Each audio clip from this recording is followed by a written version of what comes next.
Ahmedabad municipal corporation એક તરફ શહેરના હવાની ગુણવત્તા એટલે કે એક્યુઆઈ સુધારવાની મોટી વાતો કરે છે અને બીજી તરફ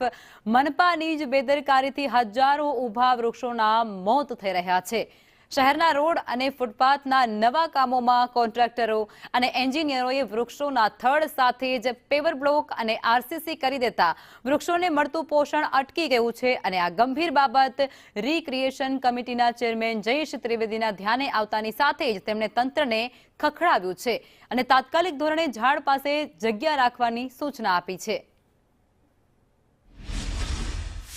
ફૂટપાથ ઉપર જે વૃક્ષારોપણ થયેલું હોય છે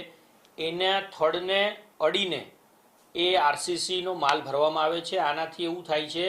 કે કેટલાક મહિનાની અંદર એ જે વૃક્ષ છે એના મૂળ સુકાઈ જાય છે અને પછી છેવટે એ સુકાઈ અને પડી જાય છે। તો આવું ન થાય અને વૃક્ષની જે મહેનત કરી છે એ વૃક્ષ જીવતું રહે એટલા માટે આજે દરેક એસએસઓને સૂચના આપવામાં આવી છે। એડિશનલ સિટી એન્જિનિયરને મળીને જે પણ ફૂટપાથની અંદર પેવર બ્લોકના કામ ચાલતા હોય, આરસીસીના કામ ચાલતા હોય, ત્યાં જે વૃક્ષ વાવેલું છે વૃક્ષને